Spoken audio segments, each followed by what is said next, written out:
కొరింథీయులకు రాసిన మొదటి పత్రిక 14వ అధ్యాయము. ప్రేమ కలిగి ఉండుటకు ప్రయాసపడుడి, ఆత్మ సంబంధమైన వరములను ఆసక్తితో అపేక్షించుడి. విశేషముగా మీరు ప్రవచన వరము అపేక్షించుడి. ఎందుకనగా భాషతో మాటలాడువాడు మనుష్యులతో కాదు, దేవునితో మాటలాడుచున్నాడు. మనుష్యుడెవడును గ్రహింపుడు గాని వాడు ఆత్మ వలన మర్మములను పలుకుచున్నాడు. క్షేమాభివృద్ధియు హెచ్చరికయు ఆదరణయు కలుగునట్లు ప్రవచించువాడు మనుష్యులతో మాటలాడుచున్నాడు. భాషతో మాటలాడువాడు తనకే క్షేమాభివృద్ధి కలుగు చేసుకును గాని ప్రవచించువాడు సంగమునకు క్షేమాభివృద్ధి కలుగజేయును.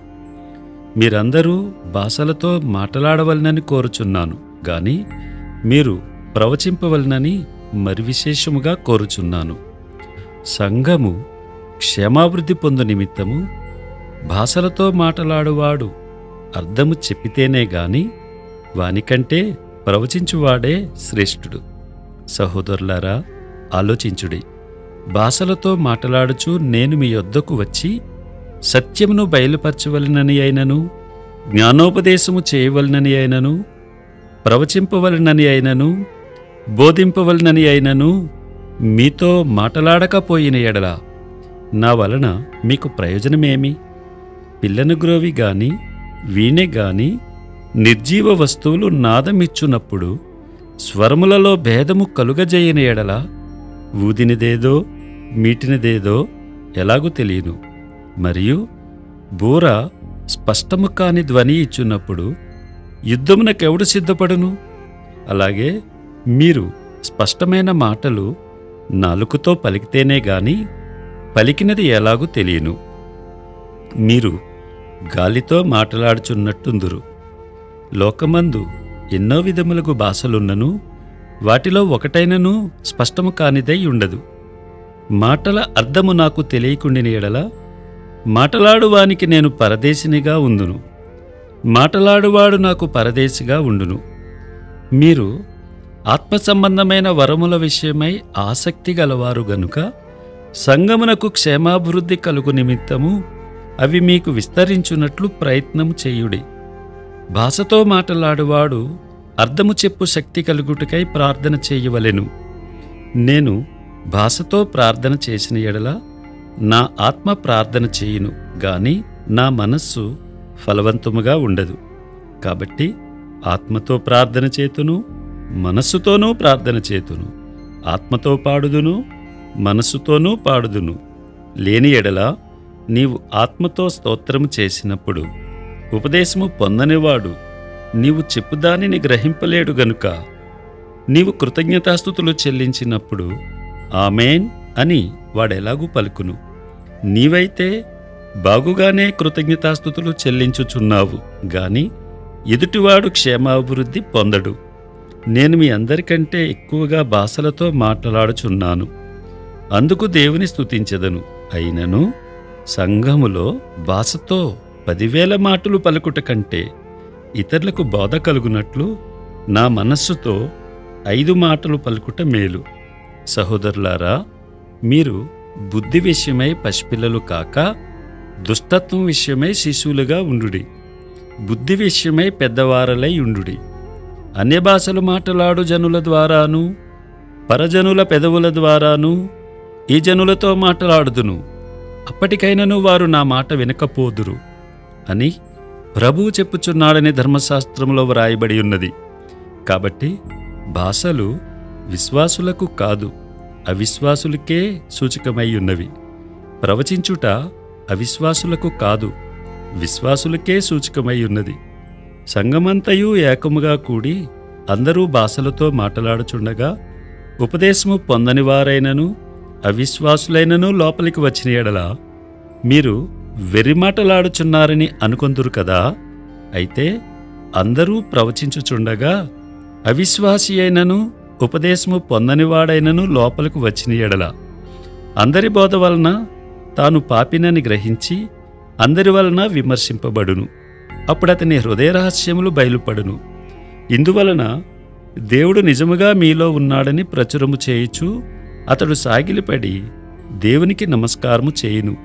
సహోదరులారా, ఇప్పుడు మీలో ఏమి జరుగుచున్నది? మీరు కూడి వచ్చినప్పుడు ఒకడు ఒక కీర్తన పాడవలనని ఉన్నాడు, మరి ఒకడు బోధింపవలనని ఉన్నాడు, మరి ఒకడు తనకు బయలుపరచబడినది ప్రకటన చేయవలనని ఉన్నాడు, మరి ఒకడు భాషతో మాట్లాడవలనని ఉన్నాడు, మరి ఒకడు అర్థము చెప్పవలనని ఉన్నాడు. సరే, సమస్తమును క్షేమావృద్ధి కలుగుటకై జరుగునీయుడి. భాషతో ఎవడైనను మాట్లాడితే ఇద్దరు, అవసరమైన ఎడల ముగ్గురికి మించకుండా వంతుల చొప్పున మాట్లాడవలెను. ఒకడు అర్థము చెప్పవలెను. అర్థము చెప్పువాడు లేని ఎడల అతడు సంఘములో మౌనముగా ఉండవలెను గాని తనతోనూ దేవునితోనూ మాట్లాడుకొనవచ్చును. ప్రవక్తలు ఇద్దరు ముగ్గురు మాట్లాడవచ్చును, తక్కినవారు వివేచింపవలెను. అయితే కూర్చున్న మరి ఒకనికి ఏదైనానూ బయలుపరచబడిన ఎడల మొదటివాడు మౌనంగా ఉండవలెను. అందరూ నేర్చుకొనున్నట్లును అందరూ హెచ్చరిక పొందునట్లును మీరందరూ ఒకని తరువాత ఒకడు ప్రవచింపవచ్చును. మరియు ప్రవక్తల ఆత్మలు ప్రవక్తల స్వాధీనములో ఉన్నవి. అలాగే పరిశుద్ధుల సంఘములన్నిటిలో దేవుడు సమాధానమునకే కర్తగాని అల్లరికి కర్త కాడు.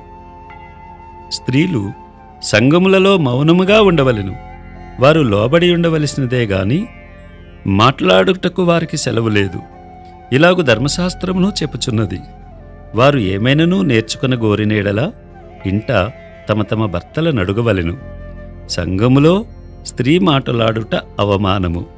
దేవుని వాక్యము మీ యొద్ద నుండియే బయలువెళ్ళెనా? మీ యొద్దకు మాత్రమే వచ్చినా? ఎవడైనను తాను ప్రవక్తనని అయినను ఆత్మ సంబంధినని అయినను తలంచుకుని నేడల నేను మీకు వ్రాయుచున్నవి ప్రభు యొక్క ఆజ్ఞలని అతడు దృఢముగా తెలుసుకొనవలెను. ఎవడైనను తెలియనివాడైతే తెలియనివాడుగానే ఉండనిమ్ము. కాబట్టి నా సహోదరులారా, ప్రవచించుట ఆసక్తితో అపేక్షించుడి. భాషలతో మాట్లాడుట ఆటంకపరచుకుడి గాని సమస్తమును మర్యాదగాను క్రమముగాను జరుగనీయుడి.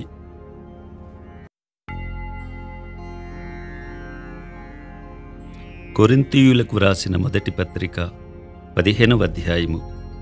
మరియు సహోదరులారా, నేను మీకు ప్రకటించిన సువార్తను మీకు తెలియపరచుచున్నాను. మీరు దానిని అంగీకరించితిరి, దాని యందే నిలిచియున్నారు. మీ విశ్వాసము వ్యర్థమైతేనే గాని నేను ఏ ఉపదేశ రూపముగా సువార్త మీకు ప్రకటించితినో ఆ ఉపదేశమును మీరు గట్టిగా పట్టుకొనిన ఎడల ఆ సువార్త వలననే మీరు రక్షణ పొందువారై ఉందురు. నాకియ్యబడిన ఉపదేశమును మొదట మీకు అప్పగించితిని. అదేమనగా, లేఖనముల ప్రకారము క్రీస్తు మన పాపముల నిమిత్తము మృతి పొందెను, సమాధి చేయబడెను.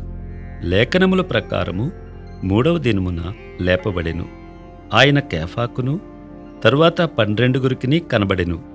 అటుపిమ్మట 500కు ఎక్కువైన సహోదరులకు ఒక్క సమయమందే కనబడెను. వీరిలో అనేకులు ఇప్పటి వరకు నిలిచియున్నారు, కొందరు నిద్రించిరి. తరువాత ఆయన యాకోబుకును అటు తరువాత అపోస్తలులకందరికీ కనబడెను. అందరికీ కడపట అకాలమందు పుట్టినట్టున్న నాకును కనబడెను. ఎలయనగా నేను అపోస్తలులందరిలో తక్కువ వాడను. దేవుని సంఘమును హింసించినందున అపోస్తలుడనబడుటకు యోగ్యుడను కాను. అయినను నేనేమైయున్నానో అది దేవుని కృప వలననే అయ్యున్నాను. మరియు నాకు అనుగ్రహింపబడిన ఆయన కృప నిష్ఫలము కాలేదు గాని వారందరికంటే నేనెక్కువగా ప్రయాసపడితిని. ప్రయాసపడినది నేను కాను, నాకు తోడయున్న దేవుని కృపయే.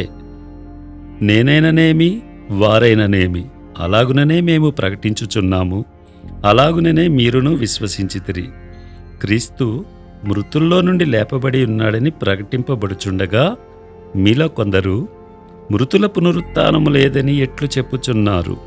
మృతుల పునరుత్థానము లేని ఎడల క్రీస్తు కూడా లేపబడి ఉండలేదు.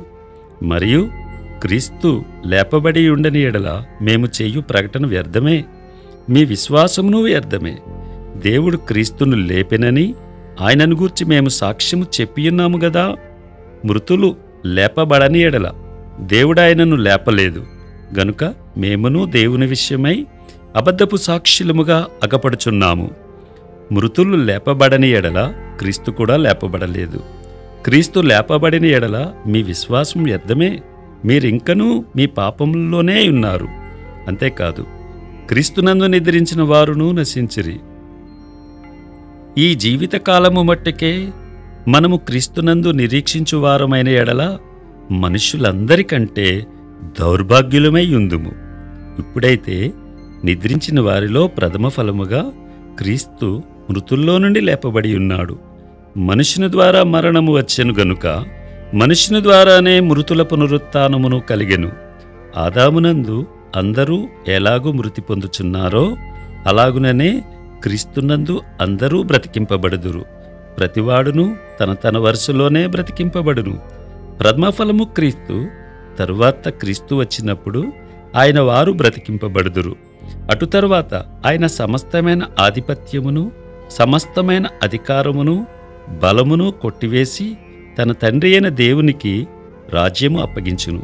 అప్పుడు అంతము వచ్చును. ఎందుకనగా తన శత్రువులనందరినీ తన పాదముల క్రింద ఉంచు వరకు ఆయన రాజ్య పరిపాలన చేయుచుండవలెను. కడపట నశింపజేయబడు శత్రువు మరణము. దేవుడు సమస్తమును క్రీస్తు పాదముల క్రింద లోపర్చి ఉంచెను. సమస్తమును లోపర్చబడి ఉన్నదని చెప్పినప్పుడు ఆయనకు సమస్తమును లోపర్చినవాడు తప్ప సమస్తమును లోపర్చబడి ఉన్నదను సంగతి విషదమే. మరియు సమస్తమును ఆయనకు లోపర్చబడినప్పుడు దేవుడు సర్వములో సర్వమగు నిమిత్తము కుమారుడు తనకు సమస్తమును లోపరిచిన దేవునికి తానే లోబడును. ఇట్లు కాని ఎడల మృతుల కొరకై బాప్తిస్ము పొందువారేమి చేతురు? మృతులేమాత్రమును లేపబడని ఎడల మృతుల కొరకు వారు బాప్తిస్మము పొందనేలా, మరియు మేము గడియ గడియకు ప్రాణభయముతో నుండనేలా. సహోదరులారా, మన ప్రభువైన క్రీస్తు యేసునందు మిమ్మను గూర్చి నాకు కలిగియున్న అతిశయము తోడు నేను దినదినమును చనిపోచున్నాను అని చెప్పుదును. మనుష్యరీతిగా నేను ఎఫెసులో మృగములతో పోరాడిన ఎడల నాకు లాభమేమి? మృతులు లేపబడని ఎడల రేపు చనిపోదము గనుక తిందము త్రాగుదము. మోసపోకుడి, దుష్ట సాంగత్యము మంచి నడవడిని చేర్పును. నీతి ప్రవర్తన గలవారే మేల్కొని పాపం చేయకుడి. దేవుని గూర్చిన జ్ఞానము కొందరికి లేదు. మీకు సిగ్గు కలుగుటికై ఇట్లు చెప్పుచున్నాను. అయితే మృతులు ఎలాగు లేతురు? వారెట్టి శరీరంతో వత్తురని ఒకడు అడుగును. ఓ అవివేకి, నీవు విత్తునది చచ్చితేనే గాని బ్రతికింపబడదు గదా. నీవు విత్తుదానిని చూడగా అది గోధుమ గింజ అయిననూ సరే, మరి ఏ గింజ అయిననూ సరే, వట్టి గింజనే విత్తుచున్నావు గాని పుట్టబోవు శరీరమును విత్తుటలేదు. అయితే దేవుడే తన చిత్త ప్రకారము నీవు విత్తిన దానికి శరీరం ఇచ్చును, మరియు ప్రతి విత్తనమునకును దాని దాని శరీరం ఇచ్చుచున్నాడు. మాంసమంతయు ఒక విధమైనది కాదు. మనుష్య మాంసము వేరు, మృగమాంసము వేరు, పక్షి మాంసము వేరు, చేప మాంసము వేరు. మరియు ఆకాశవస్తు రూపములు కలవు, భూవస్తు రూపములు కలవు. ఆకాశవస్తు రూపముల మహిమ వేరు, భూవస్తు రూపముల మహిమ వేరు. సూర్యుని మహిమ వేరు, చంద్రుని మహిమ వేరు. నక్షత్రముల మహిమ వేరు. మహిమను బట్టి ఒక నక్షత్రమునకును మరి ఒక నక్షత్రమునకును భేదము కలదు కదా. మృతుల పునరుత్థానమును అలాగే. శరీరము క్షయమైనదిగా విత్తబడి అక్షయమైనదిగా లేపబడును. ఘనహీనమైనదిగా విత్తబడి మహిమగలదిగా లేపబడును. బలహీనమైనదిగా విత్తబడి బలమైనదిగా లేపబడును. ప్రకృతి సంబంధమైన శరీరముగా విత్తబడి ఆత్మ సంబంధమైన శరీరముగా లేపబడును. ప్రకృతి సంబంధమైన శరీరమున్నది గనుక ఆత్మ సంబంధమైన శరీరము కూడా ఉన్నది. ఇందు విషయమై ఆదామును మొదటి మనుష్యుడు జీవించు ప్రాణి ఆయనని వ్రాయబడి ఉన్నది. కడపటి ఆదాము జీవింపచేయు ఆత్మ ఆయను. ఆత్మ సంబంధమైనది మొదట కలిగినది కాదు, ప్రకృతి సంబంధమైనదే మొదట కలిగినది, తరువాత ఆత్మ సంబంధమైనది. మొదటి మనుష్యుడు భూసంబంధి అయి మంటి నుండి పుట్టినవాడు. రెండవ మనుష్యుడు పరలోకము నుండి వచ్చినవాడు. మంటి నుండి పుట్టినవాడెట్టివాడో మంటి నుండి పుట్టినవారునూ అట్టివారే. పరలోక సంబంధి ఎట్టివాడో పరలోక సంబంధులను అట్టివారే. మరియు మనము మంటి నుండి పుట్టినవాని పోలికను ధరించిన ప్రకారము పరలోక సంబంధి పోలికయు ధరింతుము. సహోదరులారా, నేను చెప్పున్నది ఏమనగా, రక్తమాంసములు దేవుని రాజ్యమును స్వతంత్రించుకొననేరవు, క్షయిత అక్షయితను స్వతంత్రించుకొనదు. ఇదిగో మీకు ఒక మర్మము తెలుపుచున్నాను. మనమందరము నిద్రించము గాని నిమిషములో, ఒక రెప్ప పాటున, కడబూరం రోగగానే మనమందరము మార్పు పొందుదుము. బూరం రోగును, అప్పుడు మృతులు అక్షయులుగా లేపబడుదురు, మనము మార్పు పొందుదుము. క్షయమైన ఈ శరీరము అక్షయతను ధరించుకొనవలసి ఉన్నది, మర్త్యమైన ఈ శరీరము అమర్త్యతను ధరించుకొనవలసి ఉన్నది. ఈ క్షయమైనది అక్షయతను ధరించుకొనినప్పుడు, ఈ మర్త్యమైనది అమర్త్యతను ధరించుకొనినప్పుడు విజయమందు మరణము మృంగివేయబడును అని వ్రాయబడిన వాక్యము నెరవేరును. ఓ మరణమా, నీ విజయమెక్కడా? ఓ మరణమా, నీ ముల్లెక్కడ? మరణములు పాపము, పాపమునకున్న బలము ధర్మశాస్త్రమే. అయినను మన ప్రభువైన యేసుక్రీస్తు మూలముగా మనకు జయము అనుగ్రహించుచున్న దేవునికి స్తోత్రము కలుగునుగాక. కాగా నా ప్రియ సహోదరులారా, మీ ప్రయాసము ప్రభువునందు వ్యర్థము కాదని ఎరిగి, స్థిరులను కదలని వారును ప్రభువు కార్యాభివృద్ధి యందు ఎప్పటికీ ఆసక్తులనై ఉండుడి. కొరింథీయులకు రాసిన మొదటి పత్రిక 16వ అధ్యాయము. పరిశుద్ధుల కొరకైన చందా విషయమైతే నేను గలతీయ సంఘములకు నియమించిన ప్రకారము మీరును చేయుడి. నేను వచ్చినప్పుడు చందా పోగు చేయకుండా ప్రతి ఆదివారమున మీలో ప్రతివాడును తాను వర్ధిల్లిన కొలది తన యొద్ద కొంత సొమ్ము నిల్వ చేయవలెను. నేను వచ్చినప్పుడు మీరెవరిని యోగ్యులని ఎంచి పత్రికలిత్తురో వారి చేత మీ ఉపకార ద్రవ్యమును యెరూషలేమునకు పంపుదును. నేను కూడా వెళ్ళుట యుక్తమైన ఎడల వారు నాతో కూడా వత్తురు. అయితే మాసిదోనియలో సంచారమునకు వెళ్ళనుద్దేశించుచున్నాను గనుక మాసిదోనియలో సంచారమునకు వెళ్ళినప్పుడు మీ యొద్దకు వచ్చెదను. అప్పుడు మీ యొద్ద కొంతకాలము ఆగవచ్చును. ఒకవేళ శీతాకాలమంతయు గడుపుదును. అప్పుడు నేను వెళ్ళిడి స్థలమునకు మీరు నన్ను సాగనంపవచ్చును. ప్రభువు సెలవైతే మీ యొద్ద కొంతకాలముండ నిరీక్షించుచున్నాను గనుక ఇప్పుడు మార్గములో మిమ్మును చూచుటకు నాకు మనస్సు లేదు. కార్యానుకూలమైన మంచి సమయము నాకు ప్రాప్తించియున్నది, మరియు ఎదిరించువారు అనేకులున్నారు గనుక పెంతెకోస్తు వరకు ఎఫెసులో నిలిచియుందును. తిమోతి వచ్చిన ఎడల అతడు మీ యొద్ద నిర్భయుడై ఉండునట్లు చూచుకునుడి. నా వలనే అతడు ప్రభు పని చేయుచున్నాడు గనుక ఎవడైనా అతనిని తృణీకరింపవద్దు. నా యుద్ధకు వచ్చుటకు అతన్ని సమాధానంతో సాగనంపుడి. అతడు సహోదరులతో కూడా వచ్చునని ఎదురుచూచుచున్నాను. సహోదరుడైన అపోల్లోను గూర్చిన సంగతి ఏమనగా, అతడి సహోదరులతో కూడా మీ యొద్దకు వెళ్ళవలనని నేనతని చాలా బతిమాలుకొంటిని గాని ఇప్పుడు వచ్చుటకు అతనికి ఎంతమాత్రమునూ మనస్సు లేదు. వీలైనప్పుడు అతడు వచ్చును. మెలకుగా ఉండుడి, విశ్వాసమందు నిలుకడగా ఉండుడి, పౌరుషము గలవారై ఉండుడి, బలవంతులై ఉండుడి. మీరు చేయు కార్యములన్నీయూ ప్రేమతో చెయ్యుడి. స్టెఫను ఇంటివారు అకయ యొక్క ప్రథమ ఫలమై ఉన్నారనియు వారు పరిశుద్ధులకు పరిచర్య చేయుటకు తమ్మును తాము అప్పగించుకునియున్నారనియు మీకు తెలియను. కాబట్టి సహోదరులారా, అట్టివారికిని పనిలో సహాయము చేయుచు ప్రయాసపడుచు ఉండు వారికందరికిని మీరు విధేయులై ఉండవలనని మిమ్మను బతిమాలు కొనుచున్నాను. స్టెఫను, ఫొర్మూనాతు, అకాయికు అనువారు వచ్చినందున సంతోషించుచున్నాను. మీరు లేని కొరతను వీరు నాకు తీర్చి నా ఆత్మకును మీ ఆత్మకును సుఖము కలుగజేసిరి గనుక అట్టి వారిని సన్మానించుడి. ఆసిలోని సంఘముల వారు మీకు వందనములు చెప్పుచున్నారు. అకులా ప్రిస్కిల్లా అనువారును వారి ఇంటునున్న సంఘమును ప్రభువునందు మీకు అనేక వందనములు చెప్పుచున్నారు. సహోదరులందరూ మీకు వందనములు చెప్పుచున్నారు. పవిత్రమైన ముద్దు పెట్టుకుని మీరు ఒకరికి ఒకరు వందనములు చేసుకునుడి. పౌలను నేను నా చేతితోనే వందనవచనము వ్రాయుచున్నాను. ఎవడైనను ప్రభువును ప్రేమింపకుంటే వాడు శపింపబడునుగాక. ప్రభువు వచ్చుచున్నాడు. ప్రభువైన యేసుక్రీస్తు కృప మీకు తోడై ఉండునుగాక. క్రీస్తు యేసునందలి నా ప్రేమ మీ అందరితో ఉండునుగాక. ఆమేన్.